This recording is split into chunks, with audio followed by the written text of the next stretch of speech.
There is a corner of the planet where the sun refuses to die, bathing the horizon in a coppery light that defies the darkness.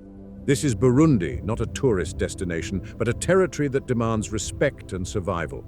Nestled in the scar of the Great Rift Valley, the land here holds secrets of ancient caravans and sacred kings, maintaining an essence that time has been unable to erode. The mountains watch with the patience of millennia, reminding us that we are mere passengers in this landscape of tectonic fractures. Here, nature has not been tamed. The lakes breathe and the forests murmur ancestral truths. Prepare to face an environment that not only tests your physical endurance but interrogates your spirit. Welcome to the untamed frontier of the African heart, where beauty and danger execute an eternal dance. But stay alert, because what awaits beneath the surface of these calm waters could alter your reality forever. The geography of oblivion. Modern humans, in their technological arrogance and obsession with control, believe they have conquered every corner of the planet. We have mapped the oceans down to the last dark abyss where bioluminescent creatures swim in eternal darkness.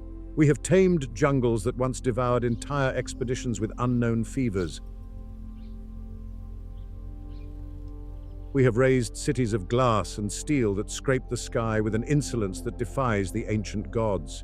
We live under the comfortable illusion that there are no blank spaces left on the maps. That mystery has been eradicated by the all-seeing eye of the satellite and the precision of GPS. But what almost no one knows, what constantly escapes the Western collective consciousness, is that there exists an enclave in the heart of Africa where time is not measured in hours or years, but in the slow, painful, and relentless erosion of millennial rocks. Far from the salty humidity of the oceans, protected by natural walls of green hills and deep lakes that blind the sight, lies a territory that has seen the chaos of history pass by while remaining stoic, almost indifferent to the fate of human empires.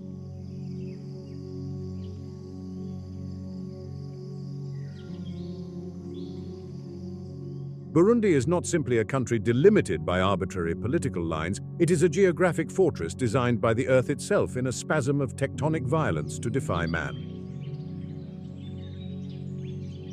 It is literally a landlocked nation in the Great Rift Valley, the pole of African inaccessibility. More than 1,000 kilometers of dense jungles, rugged mountains, and turbulent rivers separate its borders from the nearest Indian coast. It is a place where the Earth sinks violently into the abyss, as if trying to escape gravity itself and touch the depths of the Earth's mantle with the tips of its sharp faults. Here, geography is not a passive setting, a simple backdrop for the plays of civilization. It is the absolute protagonist, the cruel and benevolent director of every human chapter, a living entity that breathes and demands respect. To understand its people, that race of farmers with weathered skin and eyes crinkled by the relentless sun, one must first understand their hills. Because in Burundi, survival is an art practiced in the heart of the rift, at an average altitude of 1,500 meters. At that height, the air is notably thinner. Ultraviolet light burns the skin without warming the air, and oxygen is scarce enough to force lungs to expand and blood to thicken with more red blood cells. Here, will is forged or broken with no middle ground, and weakness is not an option.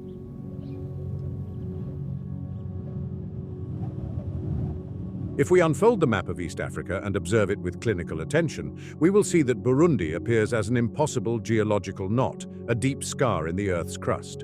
It is not a plain, open to easy invasion like the savannas of its neighbors, where hordes could gallop unchecked.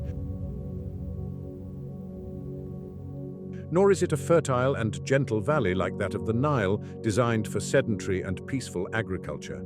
It is a three-dimensional labyrinth of infinite hills that occupy 90% of its territory, leaving barely 10% for comfortable and flat life.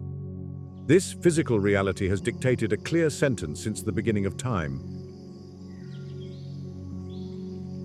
An unwritten law that every Burundian child learns before walking. Here, life is hard, undulating, and always uphill. The rift chain, whose name evokes the great fracture that threatens to split the African continent in two, acts as the true ruler of the country, an emperor of granite rock that needs no throne. With over 2,000 kilometers in total length, but concentrated in Burundi in peaks exceeding 2,000 meters, these mountains are sleeping monsters. Mount Heha, a massive green pyramid located near the ancient capital, reaches 2,760 meters. It is famous not only for its views, but for its climatic brutality and for the lives it has claimed on its fog-soaked slopes. These mountains are not just scenic decoration, they are climatic barriers that stop monsoons, political walls that halted the advance of German and Belgian colonists for decades, and spiritual barriers where the spirits of ancestors reside.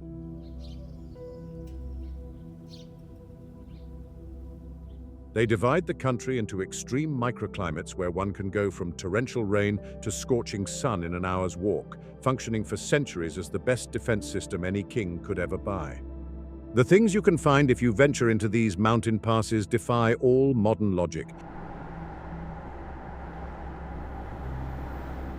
The Bururi Pass, brushing 2,000 meters, is a place of biblical desolation that has witnessed trade caravans disappear, swallowed by sudden rainstorms in a matter of minutes, leaving behind only the sound of the wind howling among the rocks and scattered goods that no one dared to claim.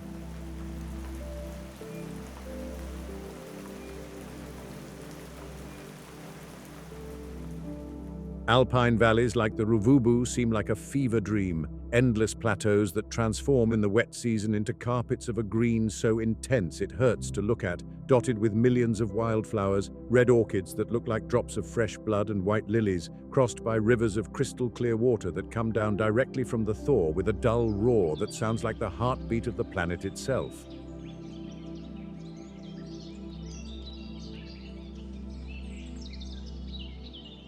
It is a landscape of violent contrasts, designed to make you feel insignificant. Arid jungles of red sand and Martian canyons in the south, like the Carrera Faults with their 50-meter stepped waterfalls, suddenly give way to ancient bamboo forests in Kibera National Park.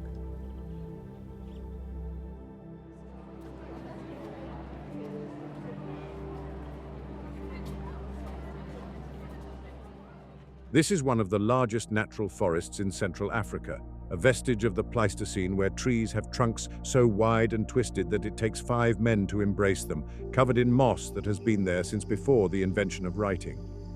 And then there are the turquoise lakes suspended in the heights,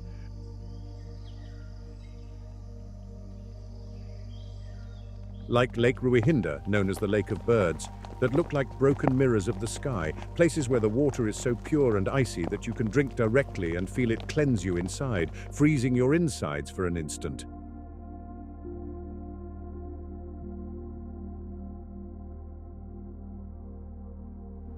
In the dry season, reality becomes hostile and ruthless. The temperature can drop drastically in the highlands. The air cools in the lungs with a metallic sharpness. Rivers stop, trapping fish in mid-swim in blocks of dry mud, waiting months for a drop of rain.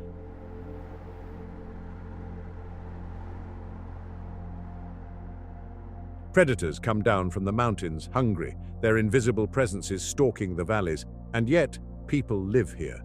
They do not survive. They live with fierce pride.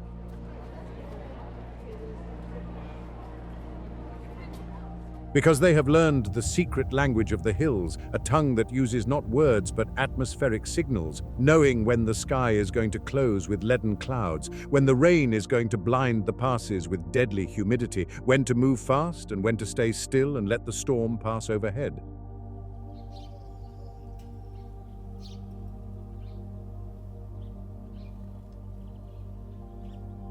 But the mountains are only half the story, because to the west, where the land ends, begins a liquid abyss that hides real monsters. The eye of the continent. If the mountains are Burundi's wall, Lake Tanganyika is its unfathomable moat and perhaps its greatest mystery. Upon arriving at the shores of Bujumbura, the economic capital, one does not get the feeling of facing a lake.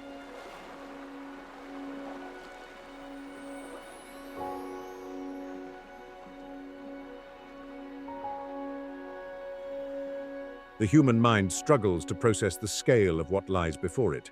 The horizon is infinite, waves break with the force of an inland sea, and the air smells of ozone and thunderstorms. This is not a common body of water. It is the second deepest body of fresh water on the planet, surpassed only by Baikal in Siberia, a crack in the Earth's crust, filled with water reaching depths of nearly 1,500 meters. Imagine for a moment the magnitude of this.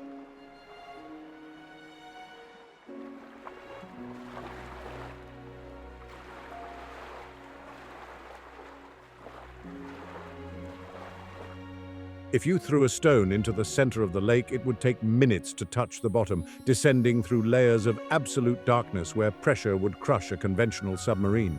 Tanganyika is so old and has been isolated for so long, millions of years, that it has become its own evolutionary laboratory.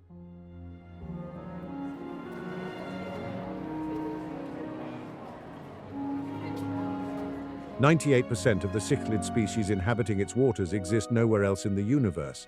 It is an alien world embedded in Africa. But the sapphire blue beauty of its surface is a seductive deception, hiding dangers that have inspired nightmares for generations.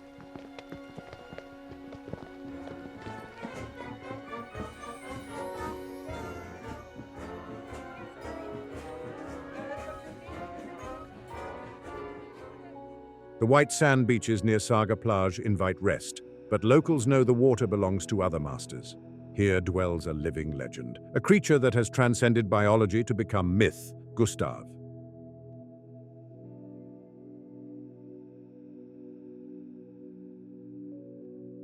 It is said that Gustav is a Nile crocodile, but descriptions from those who claim to have seen him speak of a leviathan over 6 meters long and weighing a ton, a modern dinosaur with chilling intelligence. Unlike others of his species, Gustav does not kill for hunger, but seems to hunt for sport, disappearing for years only to resurface when people begin to forget.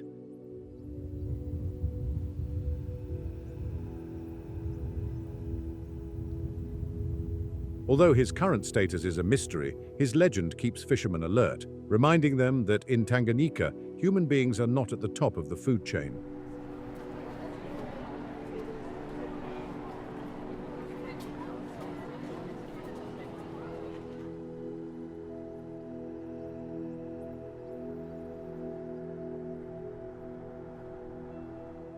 Life around the lake moves at a different pace.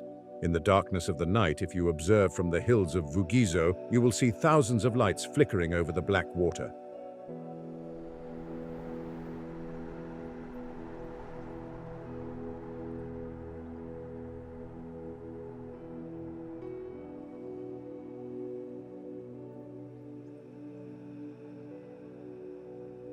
They are not reflected stars, but the kerosene lamps of night fishermen looking for the ndagala, a small silver fish similar to the sardine that is the region's gold. These artisanal fleets go out every night, braving sudden storms generated in the center of the lake, 3-meter waves appearing out of nowhere, driven by winds descending from the Congo mountains.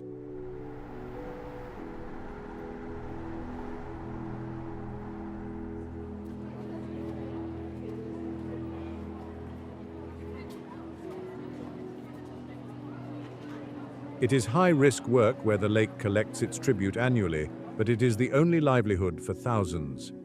Tanganyika also acts as a giant thermostat for the region.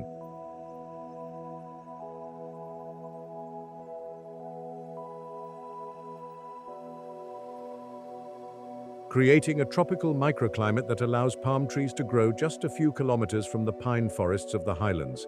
It is the main highway, the supermarket, and the cemetery of the region.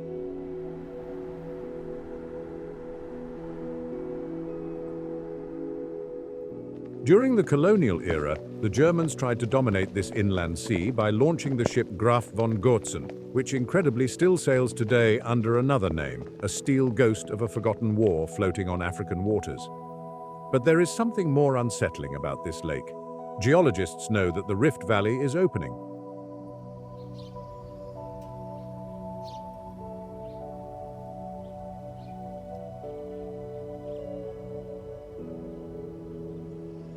Millimeter by millimeter, year after year, Africa is tearing apart. Tanganyika is the visible wound of this process, a scar that is widening. Someday, in millions of years, the Indian Ocean will rush in,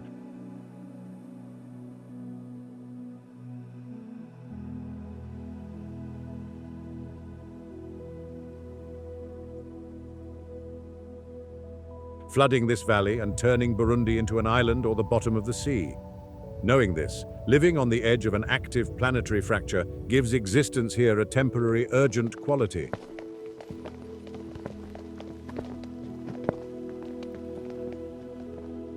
However, before geology dictates the end, human history has already left marks much deeper than any tectonic fault in this land. And those marks are not made of rock, but of memory and iron. To understand Burundi's present, one must go back to a time when borders were not lines on paper.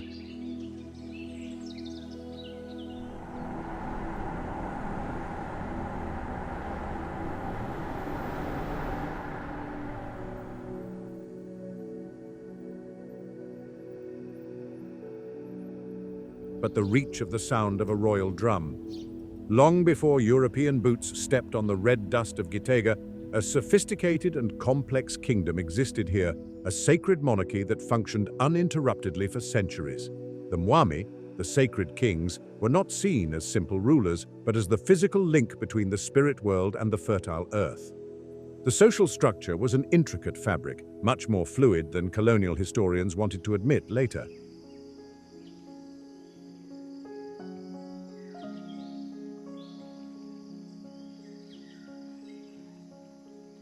The simplistic narrative of two ethnicities at war since the beginning of time is largely a later fabrication, a manipulation of reality to facilitate administrative control.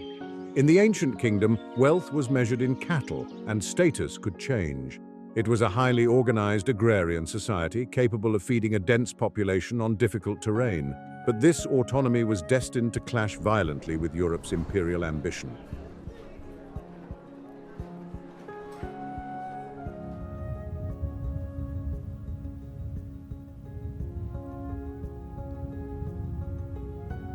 When the Germans arrived in the late 19th century, they did not find scattered tribes easy to subdue.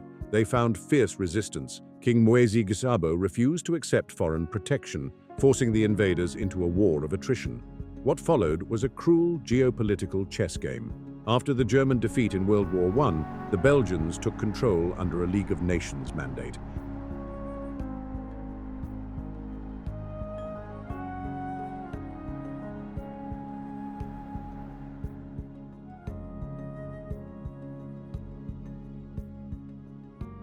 And this is where the tragedy was meticulously sown. Colonial administrators obsessed with classification and race rigidified social identities. They measured noses, heights, and skulls, issuing identity cards that classified each person for life.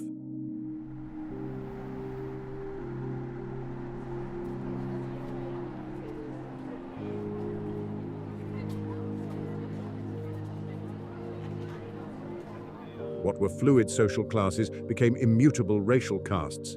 They turned neighbors into strangers and brothers into political rivals. They implemented systems of forced labor and mandatory coffee cultivation, transforming self-sufficiency into economic servitude.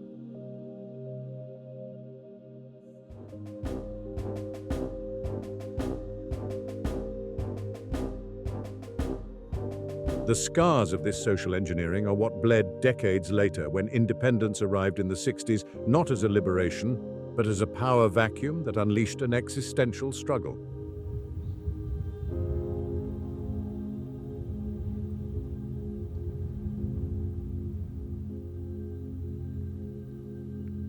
But to travel today through the rural interior, away from city politics, is to see the resilience of the original way of life. In the hills of Muramvya, the ancient royal capital, one can still see the king's enclosures.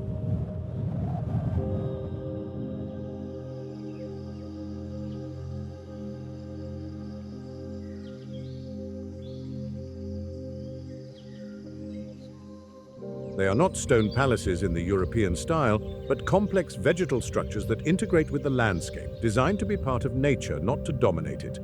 History here is not read in books, it is heard in oral tradition.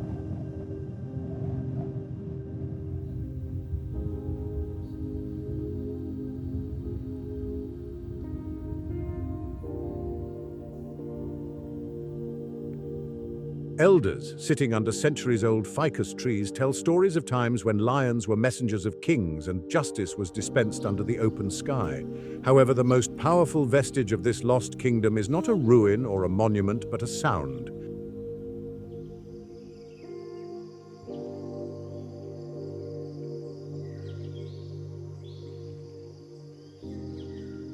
A sound capable of synchronizing the heartbeats of those who hear it and which has been declared intangible cultural heritage of humanity by UNESCO.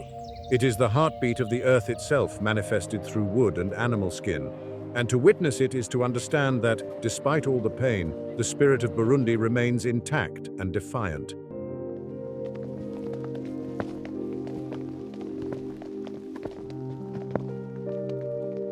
The thunder of Gishora. If you drive toward the center of the country, climbing winding roads that make even the most experienced traveler dizzy, you will arrive at the sanctuary of Gishora.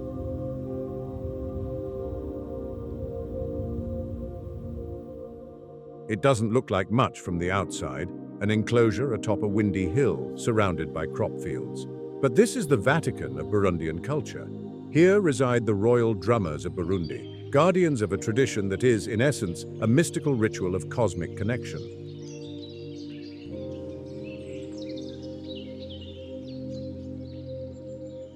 The drum in Burundi, the karienda, is not a musical instrument. It is a sacred object, a vessel for the nation's soul.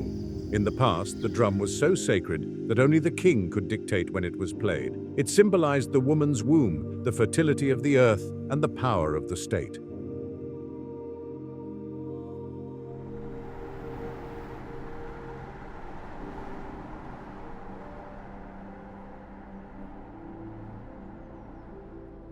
Beating the drum is not making music, it is waking the spirits, calling the rain, ensuring the continuity of life. Watching a performance by the Gishora drummers is a visceral experience bordering on the supernatural.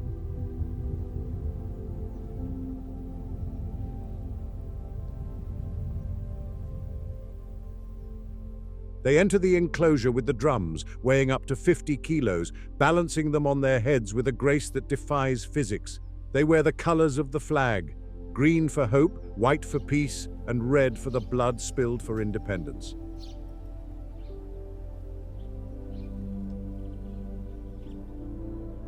And when they start playing, the air changes. It is not a metaphor. The acoustic pressure is such that you can feel the shock waves hitting your chest, vibrating in your teeth. The rhythm is complex, polyrhythmic, impossible for an untrained ear to follow, but the most impressive thing is not the sound, but the movement.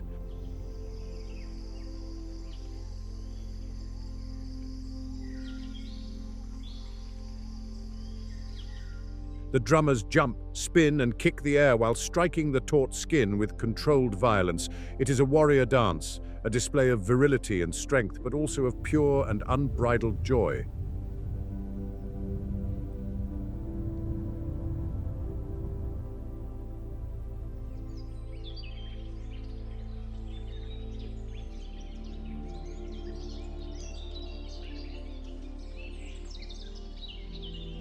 There is a moment in the ritual when the leader stands in the center and, through the rhythm, tells the story of his ancestors, recites heroic poetry, and challenges the enemies of the kingdom. In a modern world where culture is consumed through cold screens, standing 3 meters from these sweating men,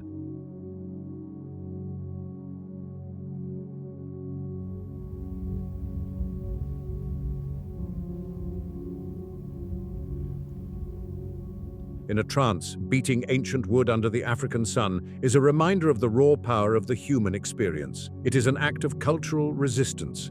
They have survived colonization, dictatorships, civil wars, and globalization.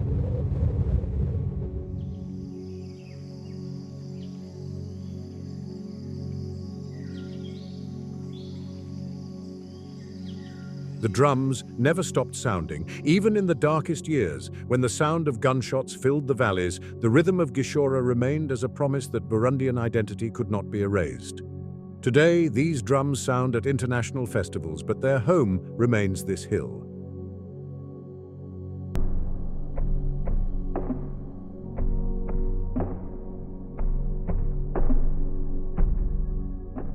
The young learn from the old masters, ensuring the chain does not break. It is a lesson in dignity. Burundi may be poor in economic terms, it may appear at the bottom of human development indices, but in Gishora, one understands that they are immensely rich in something money cannot buy, a deep and unwavering sense of who they are.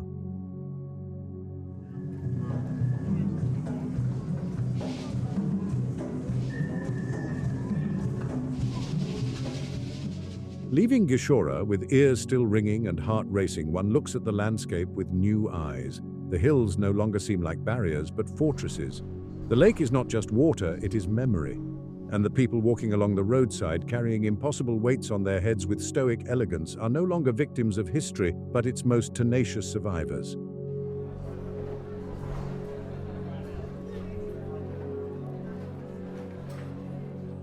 Burundi shatters your preconceptions, strips you of your prejudices, and leaves you with an uncomfortable and beautiful truth.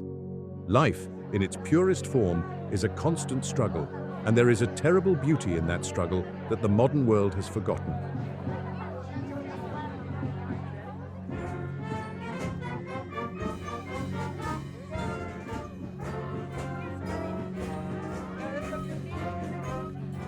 In the midst of this tectonic chaos of peaks sharp as dragon teeth and cracks that creak and groan like old bones, nature decided to open a giant, blue, serene eye that sees all, Lake Tanganyika.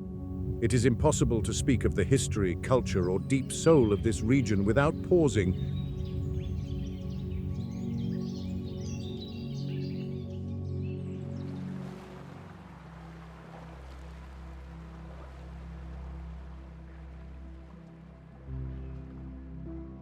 with almost religious reverence before this body of water that looks like a glitch in the geographic matrix, as if a piece of the ocean had gotten lost and fallen from the sky to land in the highlands of East Africa. The figures are overwhelming but fail to capture its majesty.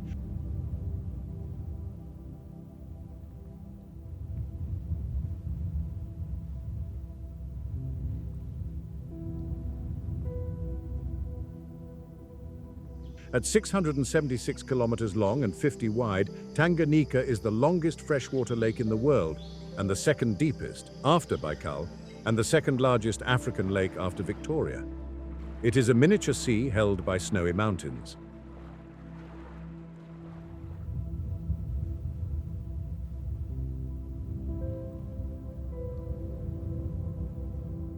But it has a characteristic that makes it absolutely unique. A trait that defies intuition and has fueled legends and fears for millennia. It is the oldest lake in the world, at 10 million years old, and its waters remain pure, dark blue, moving with a hypnotic and vaporous slowness, harboring endemic species that exist nowhere else.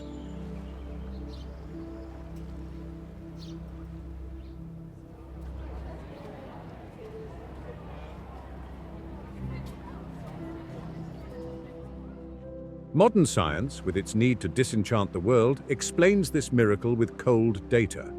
A combination of extreme depth, 1,470 meters with anoxic strata at the bottom, intense underground thermal activity due to the active tectonic fault on which it sits, and the enormous mass of water that retains the sun's heat like a giant thermal battery.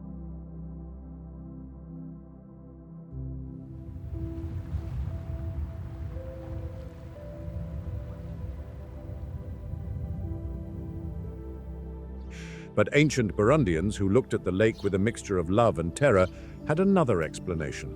They said that at the bottom of the lake beats an ancient heart, the heart of a god who wept so much over the division of the continent that his tears filled the arid valley and never cooled, kept warm by the fury of his eternal grief.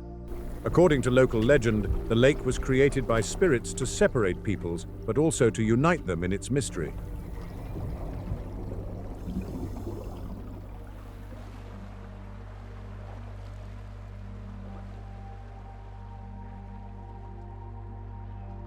Many visitors stay on the shore, admiring the reflection of the rift peaks in the sapphire water, but are surprised and shudder when they discover what lies beneath the calm surface. Tanganyika is a massive tomb of history. Archaeologists, in missions during the colonial era and later expeditions,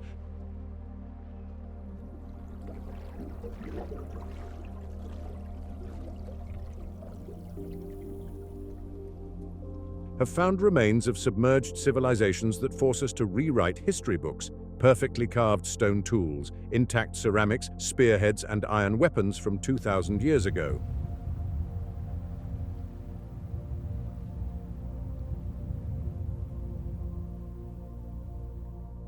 These are the remnants of ancient settlements that were trapped when the lake level rose suddenly following cataclysmic earthquakes, swallowing lives, markets, and temples in a single night of horror.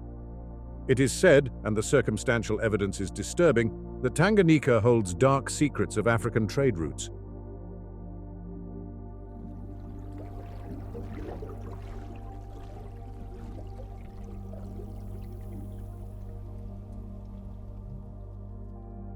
Treasures of lost caravans that attempted to cross its treacherous waters, reliquaries of solid ivory, and even, according to persistent theories backed by findings of ancient crosses, relics of Christian missionaries fleeing persecution, bringing forbidden texts.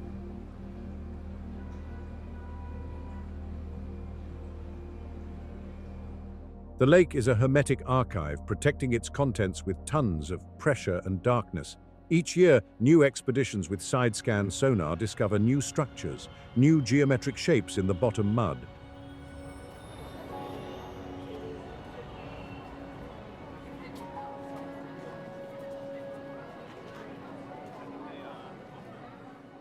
Including endemic fish like cichlids, with more than 250 unique species that evolved in isolation, like a living Darwinian laboratory.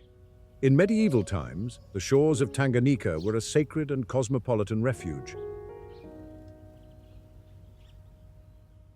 Hutu and Tutsi kingdoms coexisted with salt and ivory trade routes. Explorers like Livingstone and Stanley mentioned it in their chronicles with awe, marking here the Livingstone-Stanley Monument in Mugere, where they met in 1871. The Germans, when they arrived with their military boots in the 19th century, christened it the Sea of Burundi.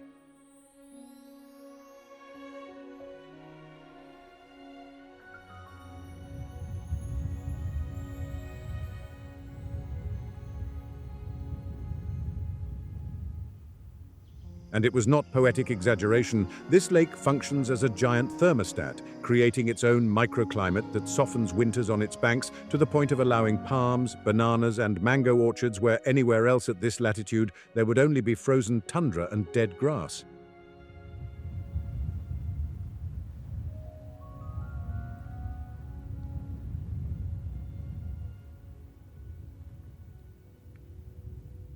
During the 20th century, colonial Belgium closed the lake to the outside world. They turned it into a restricted zone for resource extraction. In its depths, far from curious eyes, industrial fishing methods were tested and underwater mines exploited.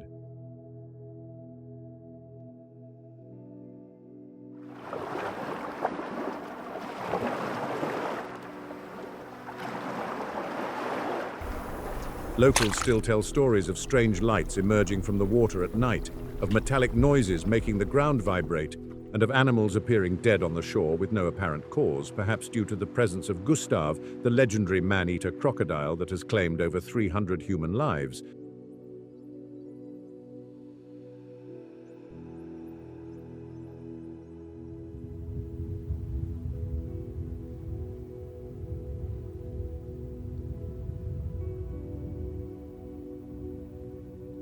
Today, peace has returned, at least on the surface. You can walk along white sand beaches where waves break with the same rhythmic cadence as in the Caribbean. See pink flamingos resting on their summer migrations, and if you are lucky,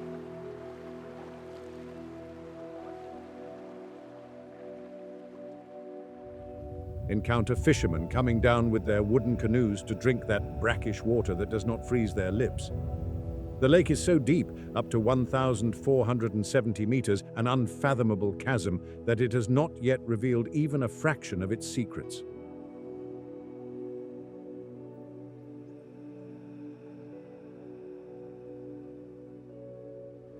Every year, new expeditions discover new species like transparent cichlids that look like aquatic ghosts.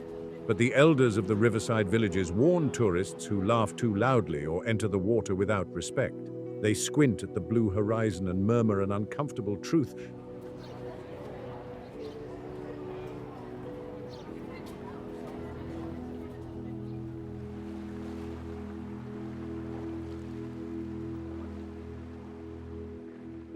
Tanganyika never gives back what it takes. And sometimes, when evening falls and the water turns black as ink, the surface begins to churn without the wind blowing, as if something immense just beneath the boats were about to come up for air.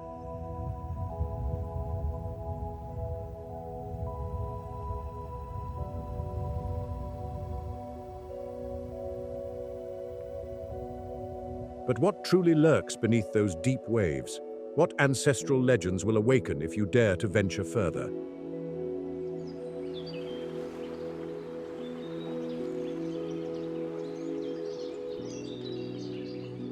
The dominion of the drum and the salt roots. Long before the name Burundi appeared on European cartographers' maps, long before concepts like nations, borders, or passports existed, these lands already vibrated with an unstoppable kinetic energy, the rhythm of the drums.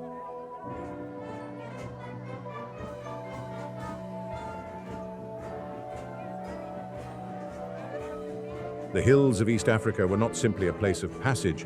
They were the cradle of one of the most important cultural revolutions in human history, comparable to the invention of the wheel or the steam engine, the domestication of the drum as an instrument of power and communication.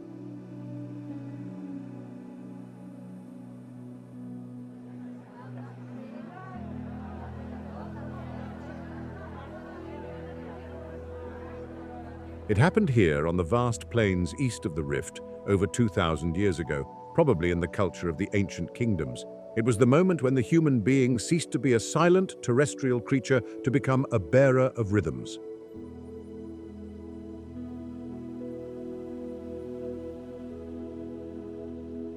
Without this instrument, life in this hostile environment would have been socially impossible. The drum was not just a medium of music, it was an extension of the human body, a living war machine, a source of social cohesion, messages for the winter, and skin for ceremonies.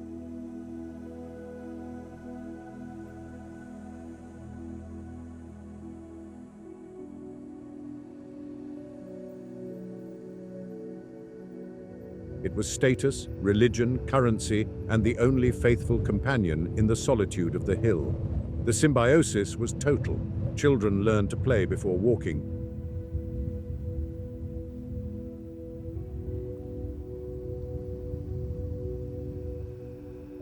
Their hands arched from infancy to fit the drumheads. Women were as skilled rhythmists as men, capable of defending the camp and summoning spirits. And warriors developed techniques that terrified the sedentary empires of Europe and Arabia.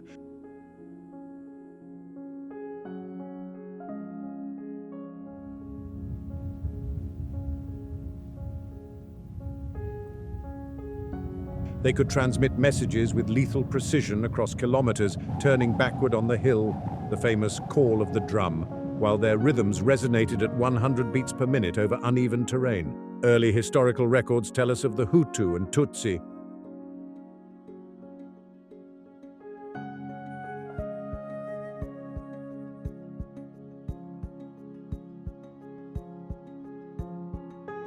Bantu peoples with dark hair and light eyes in some clans who dominated these hills since the 15th century. They left no marble palaces or walled cities because for them, enclosing themselves behind walls was a form of death. Their wealth lay in their mobile herds and their absolute freedom. But they left something more lasting than buildings: sacred drums.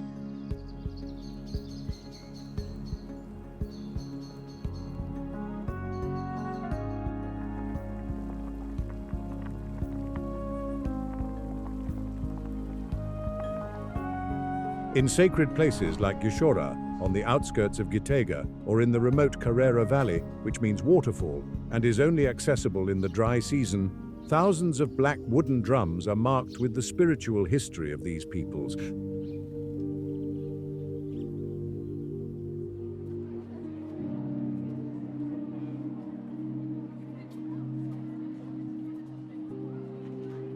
They are open-air libraries of rhythm under the scorching sun, patterns of beats representing long-horned goats, hunters with taut spears, war chariots, and scenes of shamanic rituals where men in masks dance with the sun.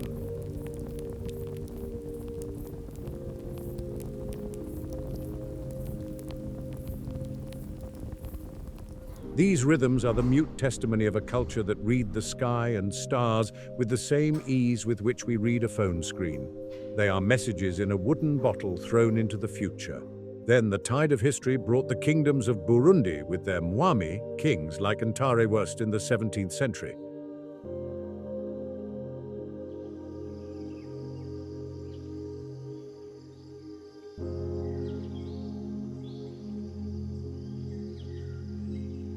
Everyone passed through here, leaving layers of history like geological strata, blood on blood, dust on dust. But the moment of greatest splendor, the one that connected this lost corner with the destiny of the world, arrived with the salt and ivory trade routes.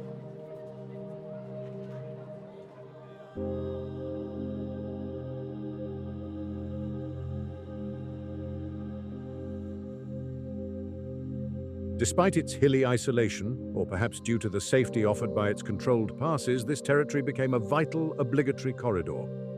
Caravans leaving mythical Ujiji loaded with salt, fine ivory, and slaves had no choice but to face the Rift Hills and Kibera passes to reach the markets of Bagamoyo, Zanzibar, and finally the palaces of Oman and Europe.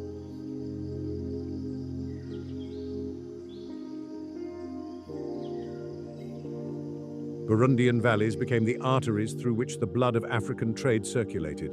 Here, Tanganyika salt, white as snow and valuable as gold, was exchanged for spicy Arab spices, elephant ivory for Persian cloth, wrought Ethiopian silver for Congo leopard skins.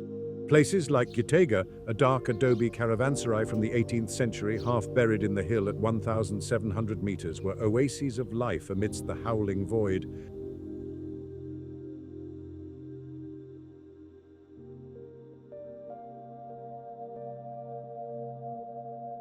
Imagine the scene in Gitega.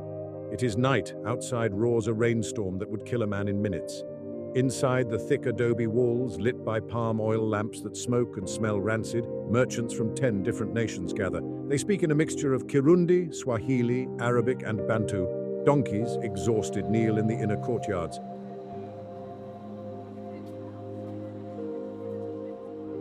Hot urwagwa, banana beer, is drunk, roasted ugali is eaten, and along with physical goods, the most dangerous thing of all is exchanged: ideas, religions, mathematics, astronomy, secrets of the forge, and also diseases like smallpox. In Bujumbura, the oldest city in Burundi, with over 200 years of continuous existence, older than many African capitals, the market has never closed. Even today you can climb Mount Belvedere, a hill rising from the plain like a stone hand, declared a World Heritage Site.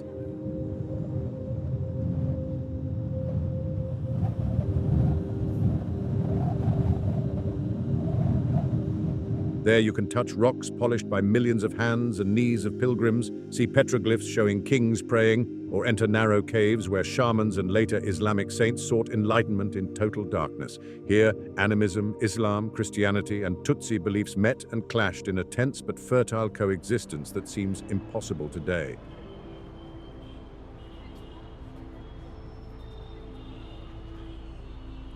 But the salt routes did not last forever. Maritime routes opened by Europeans condemned the caravans to oblivion. Trade dried up, adobe cities crumbled and returned to dust. Empires retreated, leaving Burundians alone again with their hills and drums.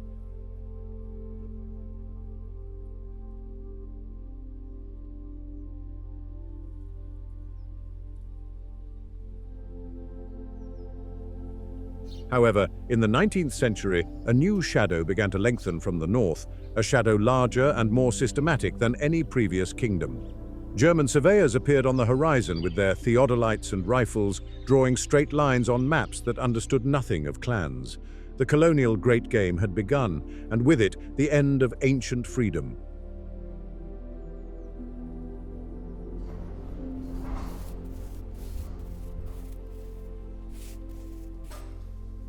What came next were not merchants with ivory, but cannons and an ideology that promised to rewrite the very soul of the hillman.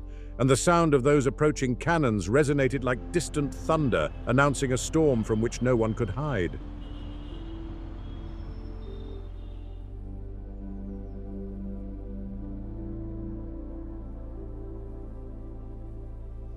But just when it seemed that the isolation of the hills would protect this way of life forever, the outside world began pounding on the valley doors with unstoppable force. The old kingdoms had come and gone, leaving barely a few scars on the land. But what loomed on the horizon was not simply an invading army.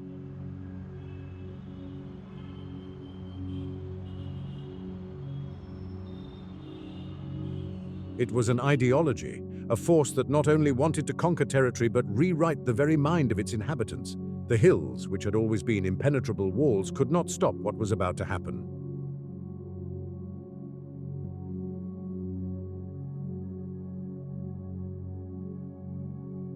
The colonial shadow and sedentarization. The 20th century did not arrive in Burundi on tiptoes. It arrived with the roar of cannons and the rattle of colonial trains. It was a seismic shift that no one, not even the wisest elders reading the stars, saw coming.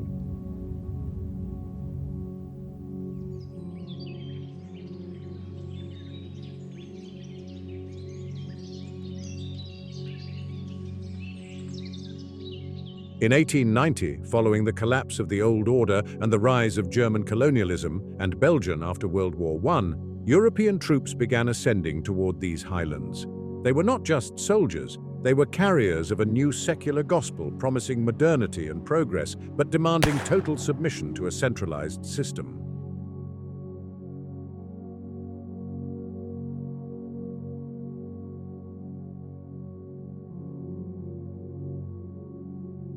What followed was one of the most brutal, prolonged, and yet least known episodes of African colonial history. It became known as the Resistance of the Kingdoms, where clans under Mwami Mwambutsa resisted fiercely.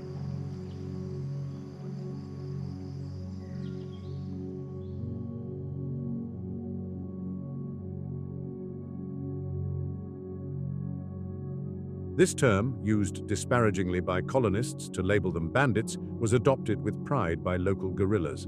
They were animist fighters, expert drummers who knew every cave and canyon, and who fought not for months, but for decades against the machinery of colonization.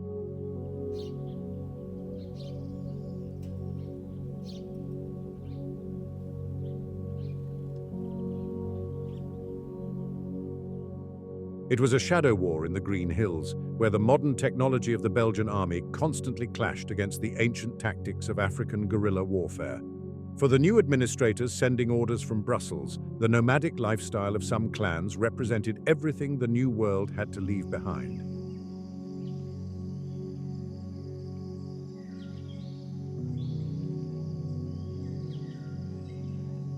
They saw it as uncontrollable chaos, an archaic feudal remnant that had to be eradicated in the name of scientific progress and industrial efficiency.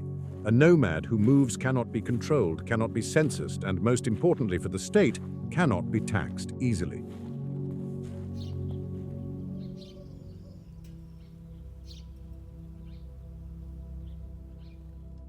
So between 1918 and 1962, a devastating social machinery was set in motion. The most massive and rapid forced sedentarization process in East African history was carried out. The order was clear and the execution was relentless. Millions of heads of cattle were requisitioned, which were not only the population's food source, but their bank, status, and identity.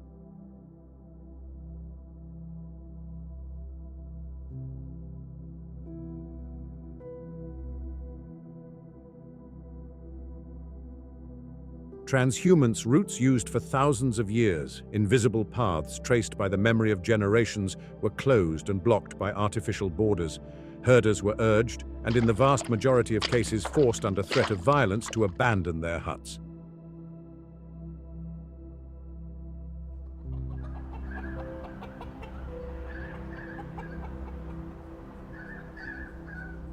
They had to move to villages like Bujumbura, collective farms designed in distant offices where private property disappeared and the individual became a cog in state production. The consequences were catastrophic.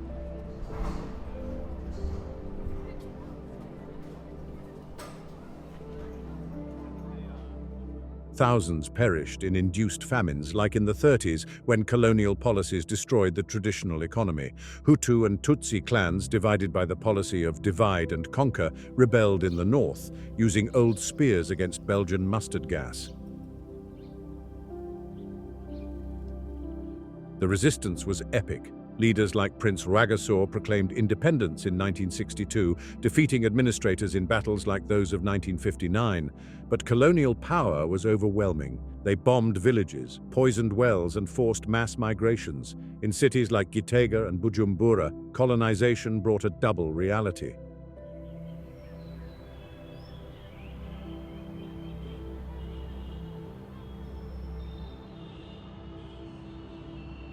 On one hand, modernity, roads, railways, the great cathedral of Regina Mundi. On the other, exploitation. Hutu and Tutsi were relegated to cheap labor, while Belgians built neighborhoods like the Quartier Belge. Burundian culture was suppressed, Kirundi banned in schools.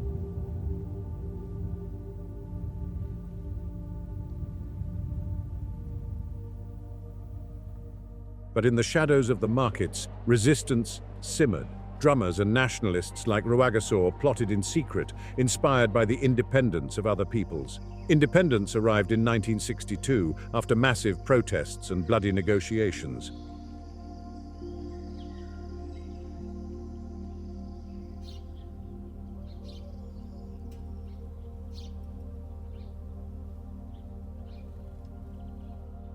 King Mwambutsa IV returned as a hero, uniting Hutu and Tutsi under a modern monarchy. But the scars remain, the ethnic divide, the struggle for reconciliation after genocides in 1972 and 1993.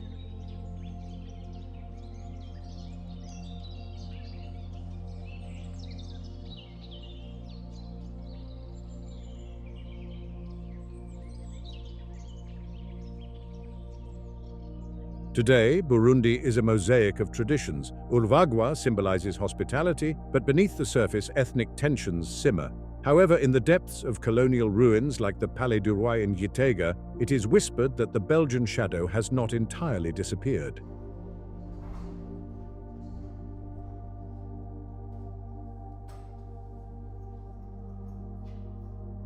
That in underground prisons like those of Rumonge, where thousands were locked in dead-end labyrinths, something ancient awaits its revenge. And when the moon illuminates the hills, one wonders, has the struggle really ended, or has it just transformed into something worse?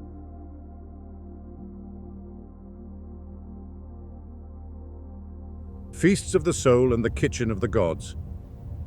In the heart of this land of contrasts, where the rift kisses the lakes and the forest whispers to the hills, Burundian culture reveals itself not in cold monuments, but in feasts that beat like the pulse of a royal drum.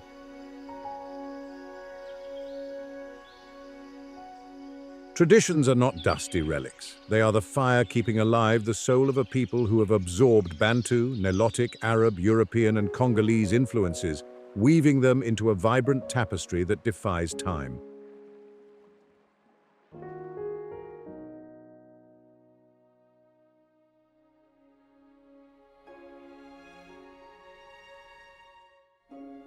The kitchen is the first altar. It is not mere sustenance, it is a sensory prayer. Ugali, that thick maize porridge cooked in clay pots where it melts with red beans, plantains, and spices like piri-piri, African chili hotter than fire, evokes ancient caravans.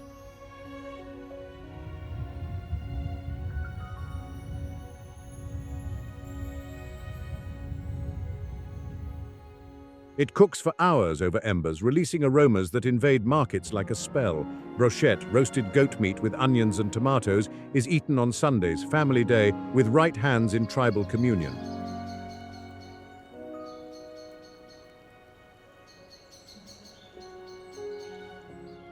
Sangala, Tanganyika fish soup with cassava and herbs, breaks the fast at festivals, its heat comforting weary souls. And Ibihaza, bean cake with bananas, sweet and salty in perfect harmony, recalls the royal banquets of the Mwami.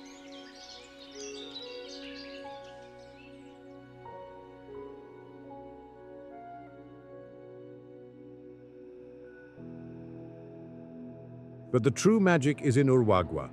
It is not a drink, it is a ritual. It is prepared in 3 rounds. The first bitter like life, the second sweet like love, the third soft like death.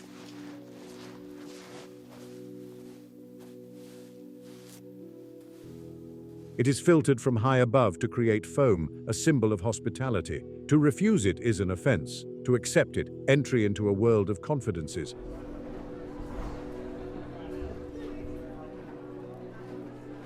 Feasts are explosions of color and sound. The Intora, a Tutsi warrior dance with acrobatic jumps, transforms nights. After sunset, hills fill with drums, communal meals with sacrificed goat.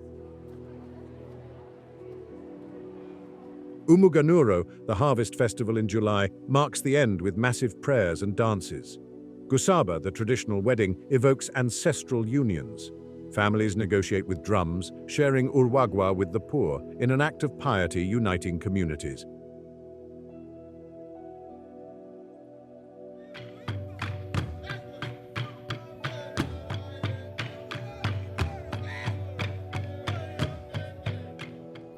Cultural festivals dazzle. The Drum Festival in Gishora, one of Africa's largest, brings global artists to stages by the Rift. The Waterfall Festival in Carrera celebrates nature with parades, dances, and the crowning of a queen in valleys scented by millions of flowers.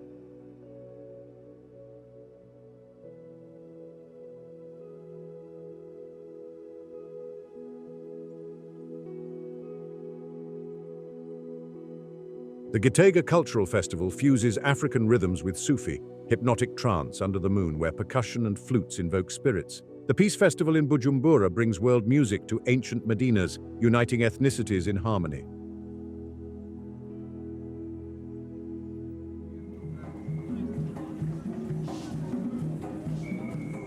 Hutu traditions endure. The ahidus, circular dance with drums, henna at weddings, protective drawings on hands. In markets, artisans forge iron, weave baskets, cure leather in Rumonge tanneries where the smell of ammonia and dye is a sensory assault, but produces legendary bags and sandals.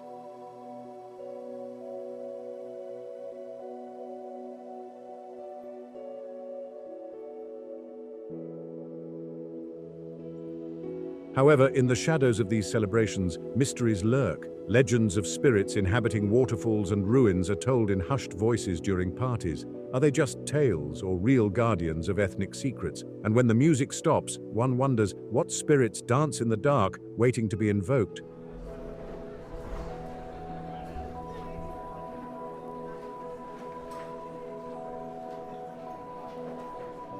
Burundi's cities are not mere adobe clusters, they are living labyrinths where history breathes through every drum, every arch.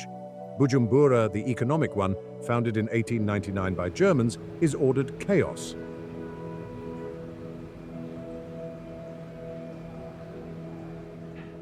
Its central market, full of hundreds of stalls, mutates. By day, spices and fish. By night, a theater for dancers and storytellers who hypnotize with legends of crocodiles. The Regina Mundi Cathedral, with 50-meter towers, watches like an eternal guardian.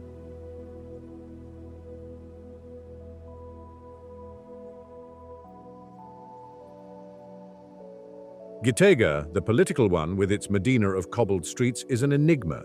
Its tanneries, colored pits where hides are dyed with urine and piri-piri, emanate smells that burn the nostrils.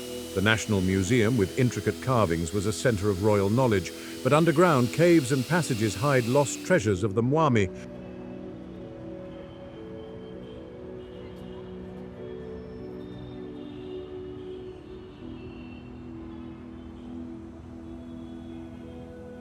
Rumonge, the coastal one, built by Arabs in the 19th century, has palm walls and donkey stables. Its colonial prison, an underground labyrinth of unknown size wrapped in legends, it is said to extend under the lake with a secret passage for escape that no one found.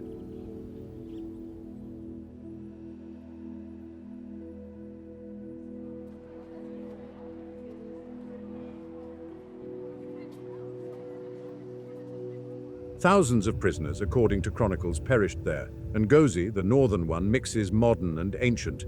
The Catholic Church, unfinished from a giant mission, symbolizes truncated ambitions. The Hill of Drums, with royal gardens, whispers forbidden romances.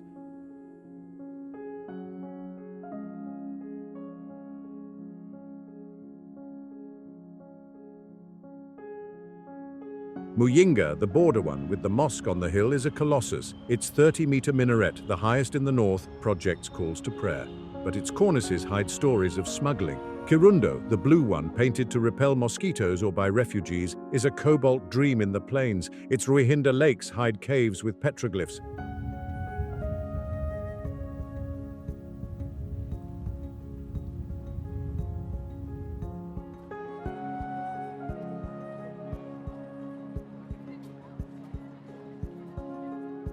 Ruvubu, pre-colonial ruins with mosaics of kings, holds mysteries, columns reused in Gitega, but what treasures lie unexcavated? In these cities, secrets abound.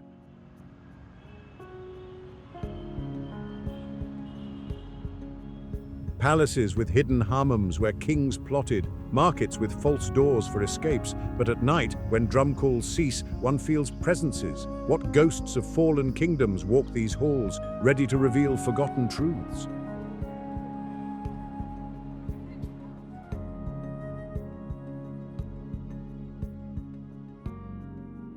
But if you think physical geography and the sound of drums are the only things shaking the ground in Burundi, you are wrong. There is a deeper layer, invisible to the satellite eye, but palpable to anyone walking its paths at dusk.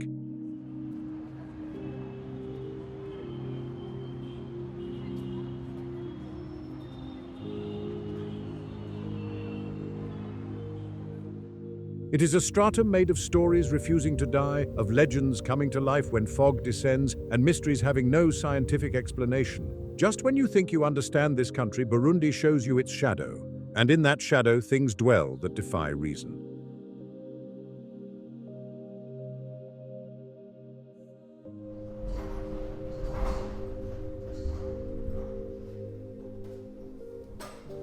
Burundi is not simply a country, it is a tapestry of enigmas interwoven with threads of reality and myth. Here, the line separating the tangible from the spiritual is as thin as the morning mist over the lake. Locals know they do not walk alone. Spirits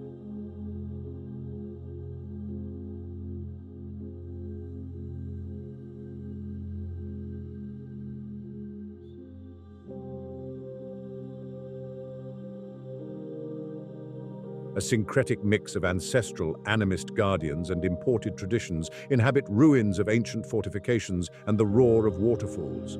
If you venture north toward the dense, dark hills of Kibera Forest, you will hear stories that will freeze your blood.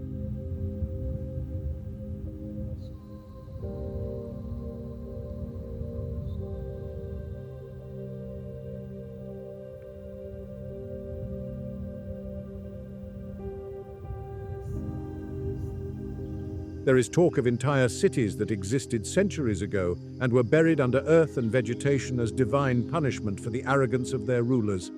Elders say that on full moon nights you can still hear the murmur of a ghost market under the forest floor, voices trading with coins that no longer exist.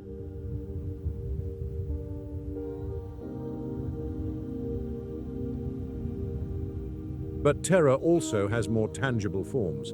In the coastal city of Rumonge, an old colonial prison stands as a monument to human suffering.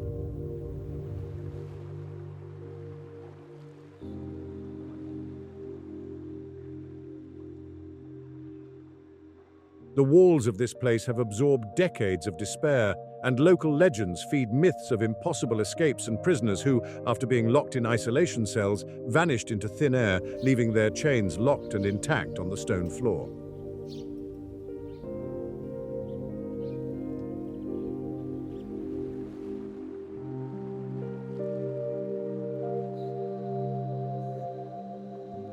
It is not a place for the faint of heart.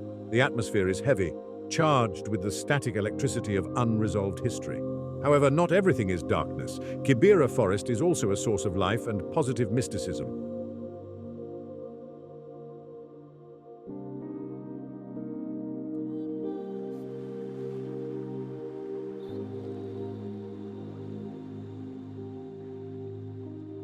This is the home of ancient beekeeping. The honey produced here is not simple food. It is called liquid gold and is revered for its properties. It is used in healing and blessing rituals, and there is a persistent legend that those who consume pure honey from Kibera bees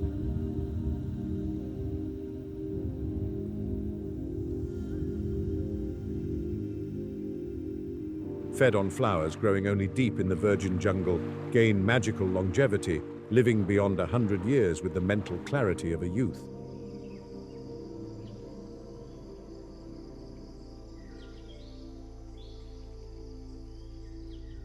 But beware, because venturing to seek this honey implies crossing territories where chimpanzees, intelligent and territorial, climb trees and watch intruders with eyes far too human.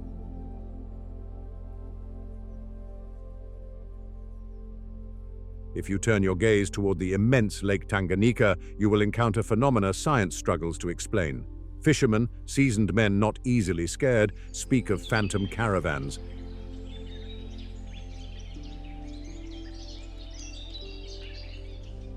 They are mirages, skeptics say, caused by heat and light refraction on water. But how to explain that dozens of people in different eras describe exactly the same procession of figures dressed in ancient robes walking on the water's surface toward the center of the lake?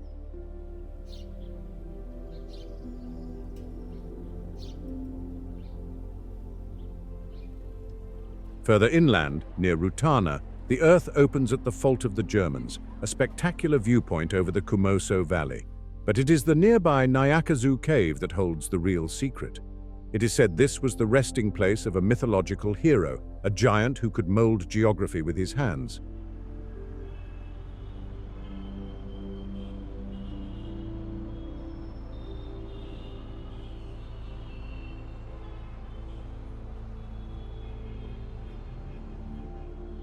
The cave's acoustics are such that when the wind blows in the right direction, the rock walls emit a deep guttural sound, similar to the roar of invisible lions. It is a natural alarm system that, according to tradition, warned kings of approaching invaders.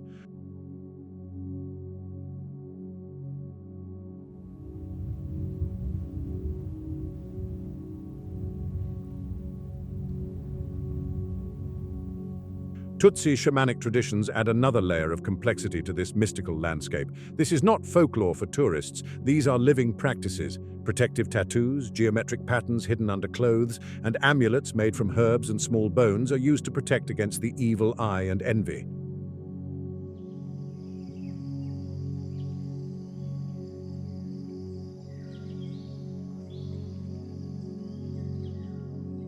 In Intor festivals, the dance is not just a show, it is a trance ritual.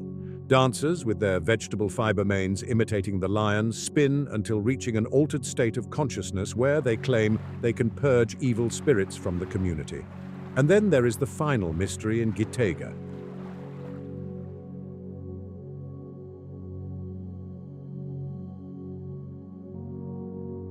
The tomb of Ntare Wurst, the mythical founder of the kingdom. It is a site of solemn pilgrimage, but rumors of hidden treasures persist like a fever. It is whispered that the king was not buried alone, but with sacred artifacts of power guaranteeing Burundi's sovereignty.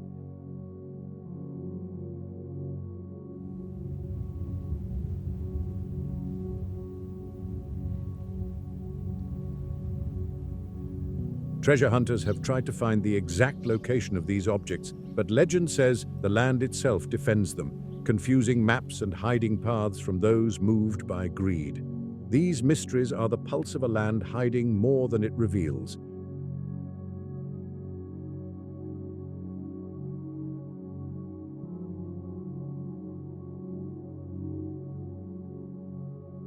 But the question floats in the air. What happens if you go too deep? What price do those who unearth what should remain forgotten pay? The answer might lie in the very people inhabiting these lands, a population that has learned to survive not only spirits but much more earthly and brutal horrors.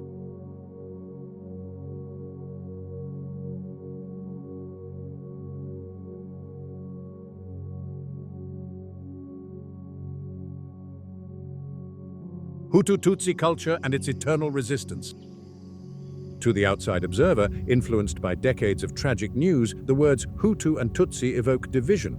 But reality on the ground is infinitely more complex and nuanced.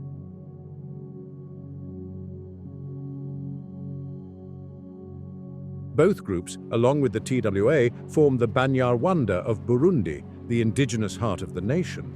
They share the same language, Kirundi, spoken by 99% of the population, a feat of linguistic unity rare in Africa.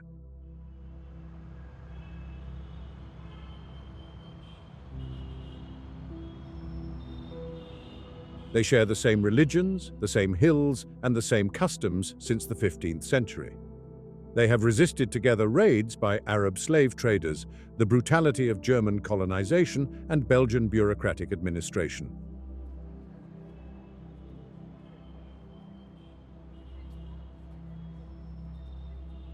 Burundi's material culture is a testament to this shared history. The famous agaseke baskets, woven with mathematical precision and patterns symbolizing life and family, are not simple containers. They are gifts of alliance, symbols of peace exchanged at weddings and agreements. Traditional jewelry, often carved in ivory or bone, incorporates the hand of protection, a universal symbol against misfortune.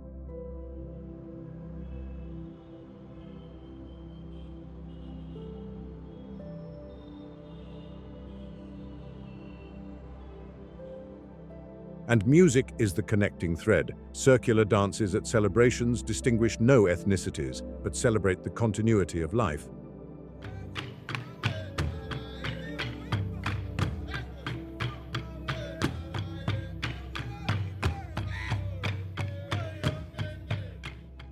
However, history has deep scars. It was during the colonial period that the European obsession with racial classification sowed the poison.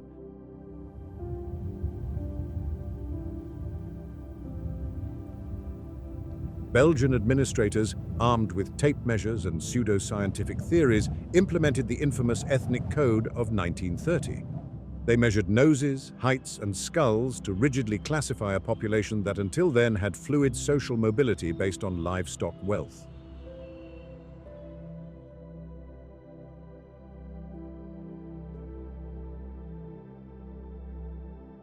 This artificial division embodied in identity documents turned neighbors into strangers and brothers into political rivals, setting the stage for future tragedies.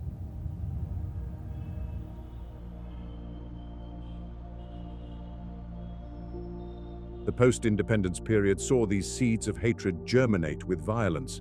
Struggles for recognition and power led to the horrors of 1972, where an estimated 200,000 Hutus lost their lives in a systematic purge. And then, in 1993, when the assassination of the first democratically elected Hutu president unleashed retaliation claiming 50,000 Tutsi lives.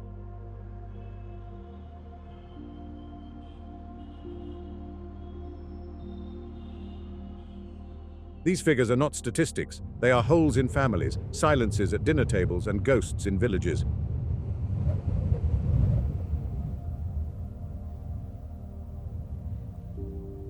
But to reduce Burundi to its tragedies is to commit an unforgivable error. Today, cultural resistance is palpable.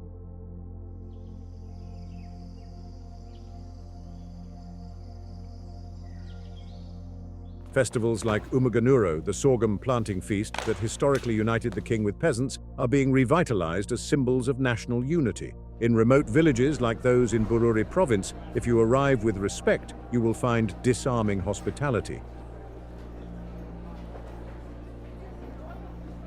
You will be offered ugali, a maize or cassava dough, to share from the same plate, an act of absolute trust. You will be invited to sit by the fire to hear tales speaking not of hate, but of cunning, love, and survival.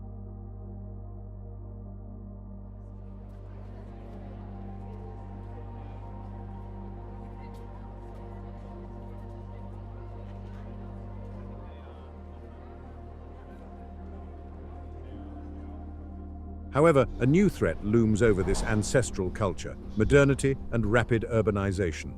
Young people migrate to Bujumbura seeking technology and jobs, leaving behind hill traditions. In elders' eyes, one sees concern and silent resistance.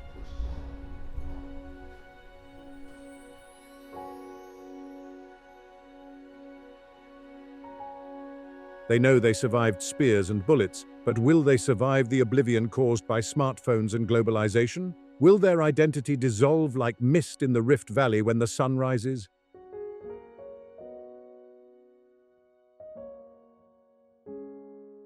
If you decide to check it out for yourself, you must know that Burundi is not a destination for the conventional resort and wristband tourist. It is a logistical challenge requiring preparation, respect, and above all, an adventurous soul willing to adapt.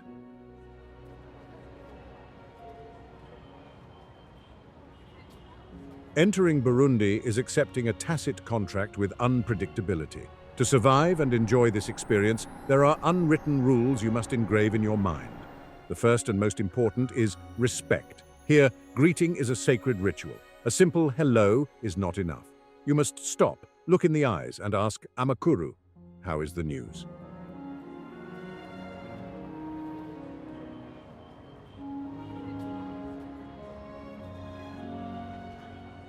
Using always the right hand to give or receive objects is mandatory. The left is considered impure, and regarding clothing, modesty is the norm. Long pants and covered shoulders will open doors that remain closed for the tourist in shorts and sleeveless shirts.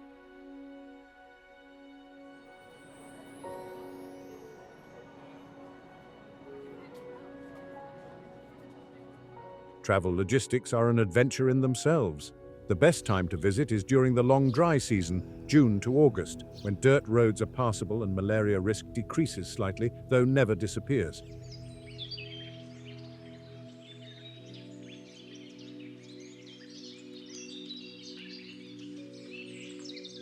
The visa is a procedure that has improved. For many nationalities, it can be obtained upon arrival at Bujumbura International Airport for about $90 for a 30-day stay, though rules change with the speed of the wind and verifying before flying is always vital.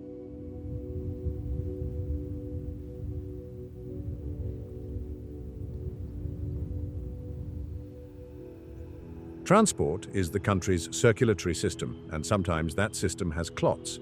Otraco company buses connect main cities and are surprisingly comfortable and punctual. For deep rural areas, shared taxis and overloaded minivans are the only option.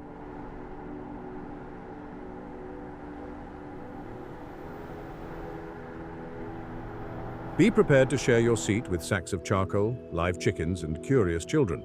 On the lake, wooden canoes and boats are water taxis, a sublime and slow way to see the coast, provided you are not in a hurry.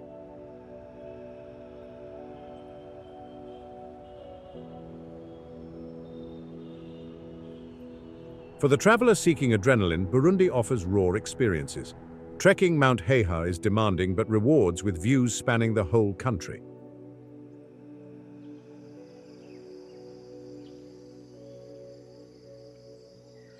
On the shores of Tanganyika, near places like Saga Plage or Blue Bay, one can practice something unusual, surfing on a lake, taking advantage of waves generated by the wind.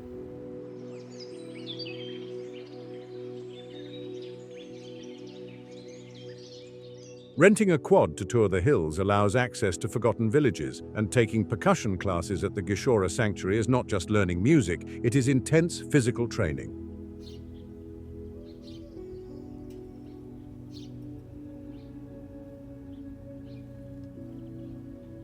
Gastronomy is simple but tasty, based on what the land and water offer. You must try brochette, charcoal grilled goat, or beef skewers on roadsides served with fried plantain.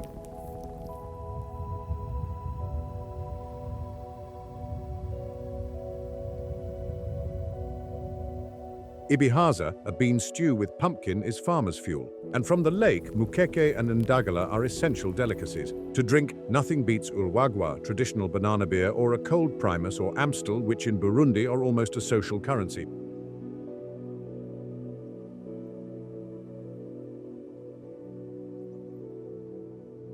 But be careful. Markets are labyrinths designed to confuse. Bargain with a smile, never with aggression. Bargaining is a conversation, not a battle. And remember that although the war ended, caution must be your companion. Avoid traveling at night on rural roads. Spirits are not the only things stalking the imprudent in the darkness.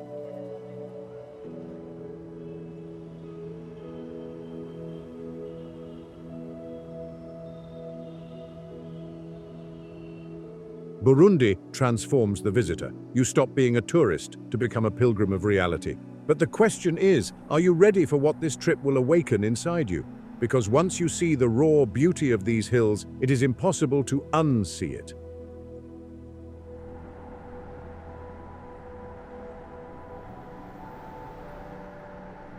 And as you adapt to this rhythm of life, you will notice the whole country is holding its breath, waiting for a future that promises as much as it threatens.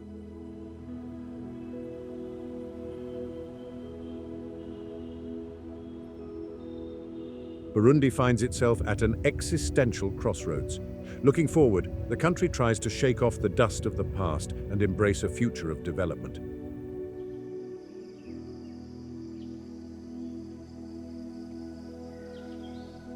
Sustainable tourism is emerging as a golden hope. With landscapes rivaling any global destination and a total absence of overcrowding, the potential is immense. Community eco-tourism projects are starting to emerge, seeking for visitor benefits to stay in villages and not in foreign corporations' bank accounts.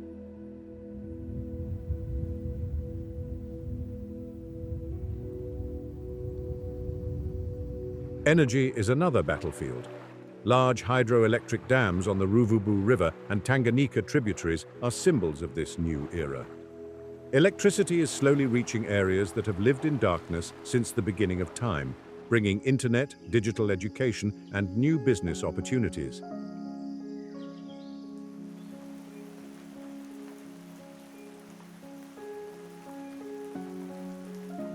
China and other international actors are investing in infrastructure, paving roads that were previously impassable quagmires for months.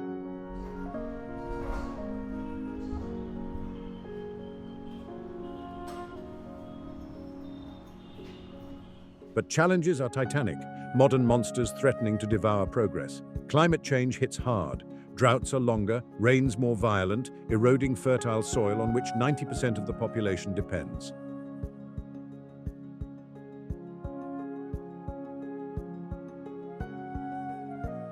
Poverty remains endemic, and ethnic tensions, though asleep, are embers under ash that any irresponsible political wind could reignite. Demographic pressure is immense in such a small country. At this crossroads, however, the essence endures.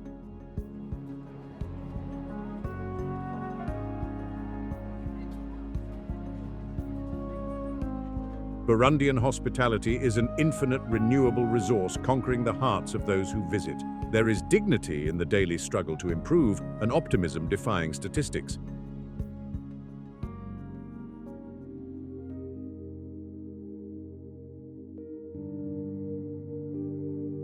But when the sun sets over Bujumbura and neon lights flicker unsteadily, one wonders what new mysteries will be born from this eternal land in the 21st century. Will Burundi be able to modernize without losing its soul? Perhaps the answer lies not in cities, but in wild spaces that still resist man's advance, where true beasts reign supreme.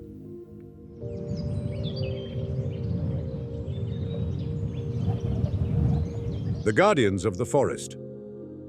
Burundi is not just a human domain, it is a kingdom of beasts where wildlife pulses with the strength of an underground drum. National parks here are not glorified zoos or fenced and safe reserves. They are primeval sanctuaries where nature claims its absolute throne and the visitor is a privileged intruder who must tread carefully.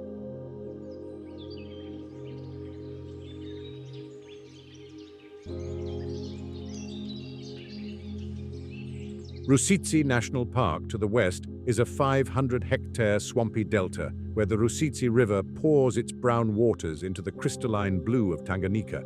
Here, the air is dense and humid.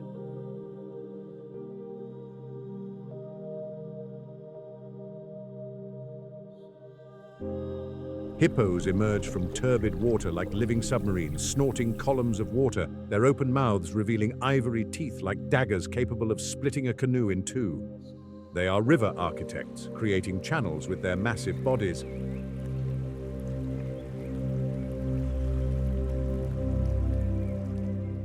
But the true king of these waters, the dark legend everyone fears, is Gustav.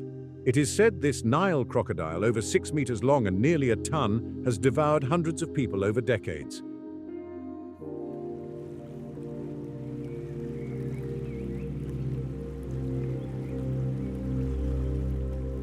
His skin is armor full of bullet and spear scars that failed to kill him. His silhouette, lurking on sandbanks or gliding without making a single ripple in the water, keeps everyone on maximum alert.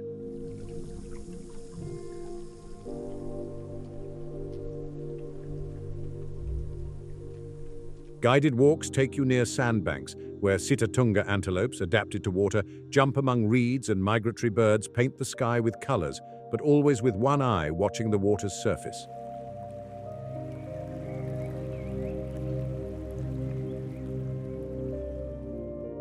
Further north and in the highlands, Kibera National Park is a different world.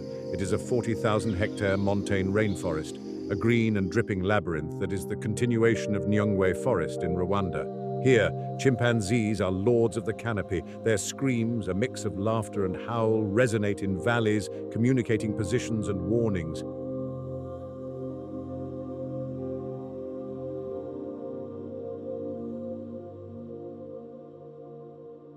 Narrow trails run 180 kilometers through Taser tea plantations bordering the jungle, leading adventurers toward natural hot springs bubbling like witch cauldrons heated by deep volcanic fire.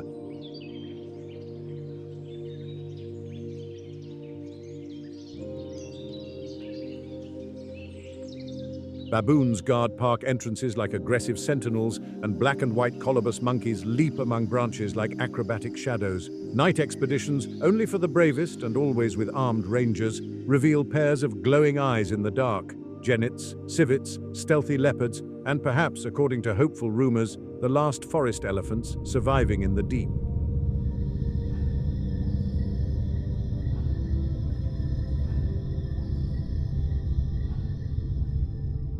To the east, Ruvubu National Park is the country's giant with 508 square kilometers of savanna and gallery forest. It is a prehistoric valley where herds of Cape buffalo with grim looks and massive horns graze alongside antelopes and gazelles.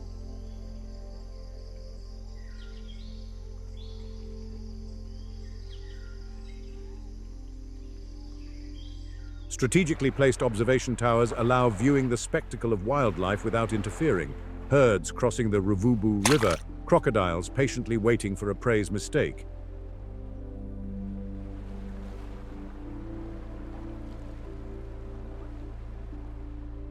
Rustic camps inside the park offer nights under an impossibly bright blanket of stars, with the sound of distant roars and cracking branches reminding you that only a canvas sheet separates you from the food chain.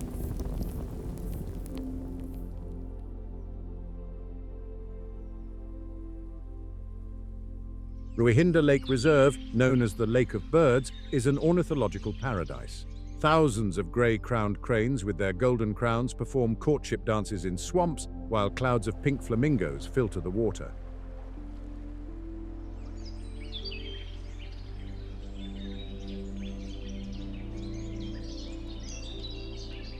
Flat-bottomed boat rides allow approaching without scaring fauna, offering intimacy with nature rare in the modern world.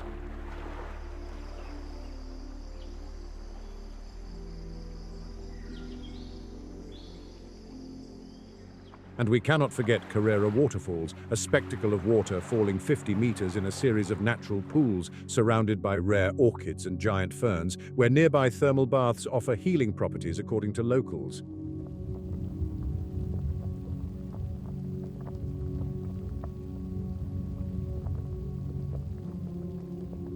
In Vianda Natural Reserve to the south inhabit chimpanzees not habituated to humans. Seeing them requires expert trackers and patience, paying a fee, about 10,000 Burundian francs if you see them, half if not, but the encounter is wild and authentic.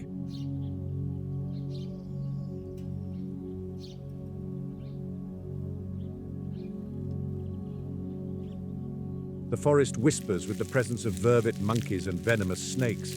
And under Tanganyika water, endemic cichlid fauna with over 250 unique species shines like living jewels in a natural aquarium.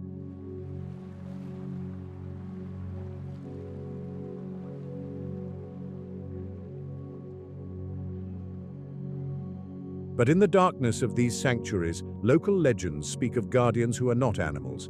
Ancient spirits are said to protect beasts from poachers, deflecting bullets and confusing trackers. Are they myths to scare intruders, or realities punishing the imprudent?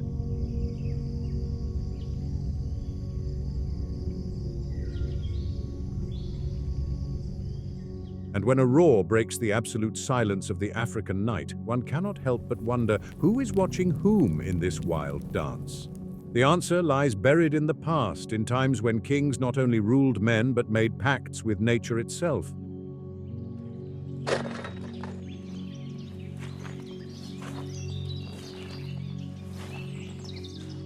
Burundi's history does not begin with the arrival of the white man. It is an ancient and rich tapestry of kingdoms where Mwami ruled with the authority of the drum and the wisdom of the earth.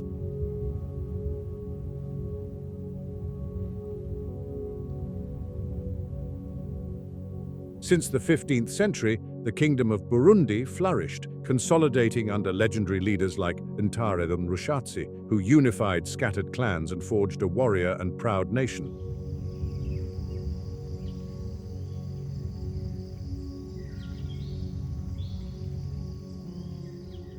They did not build stone castles to isolate themselves. Their royal palaces, like those found in Gitega and Muramvya, were complex enclosures of sophisticated vegetal structures situated on hilltops from where they could watch over their domains.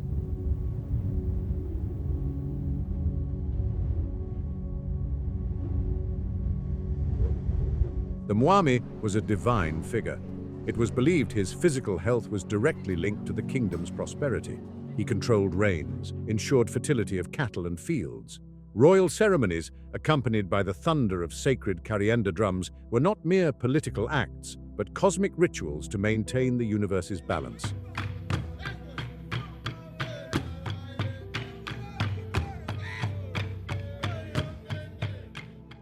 The Ganwa, a class of princes of royal blood, acted as mediators and administrators, weaving a network of loyalties that kept the kingdom united against constant tensions with the neighboring kingdom of Rwanda. But the arrival of colonialism broke this sacred balance.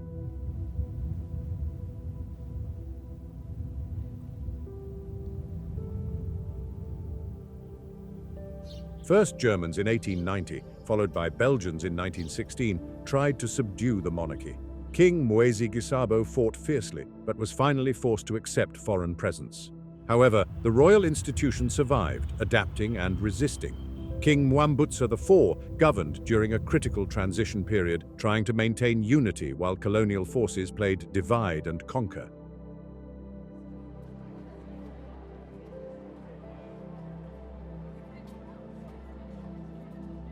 The most tragic and defining moment came with the struggle for independence. Prince Louis Rwagasore, son of the king and national hero, a charismatic visionary preaching unity above ethnicities, won the first democratic elections under colonial supervision.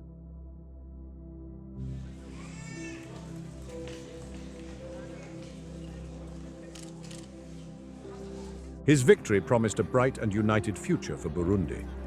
But hope was assassinated. On October 13, 1961, just weeks after his victory and shortly before official independence, Rwagasore was killed by a Greek hitman paid by rival factions with tacit complicity of Belgian authorities.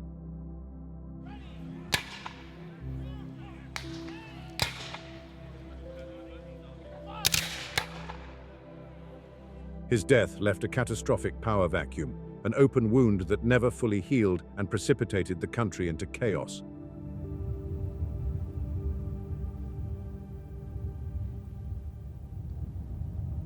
What followed was a spiral of violence: the abolition of the monarchy in 1966, military coups and cyclical genocides bleeding the land. In 1972, the Tutsi-dominated army massacred the Hutu elite. In 1993, after the assassination of Hutu President Melchior Ndadaye, reprisals resulted in the death of thousands of Tutsis. Civil war devoured the nation until the Arusha Accords in 2005.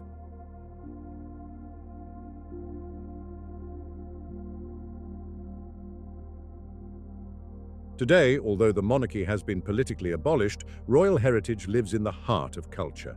The Gitega National Museum zealously guards crowns, spears, and ancient drums, relics of a time of splendor.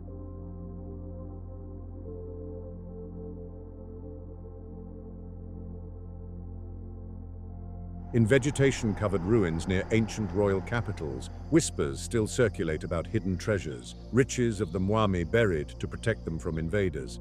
But the true treasure is not gold, but memory.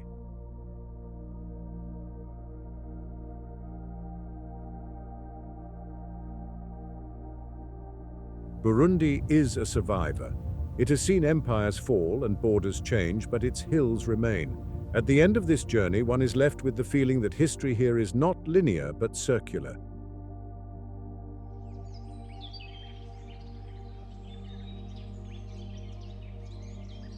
The past is never dead, it's not even past. What secrets of ancient Mwami wait to be rediscovered?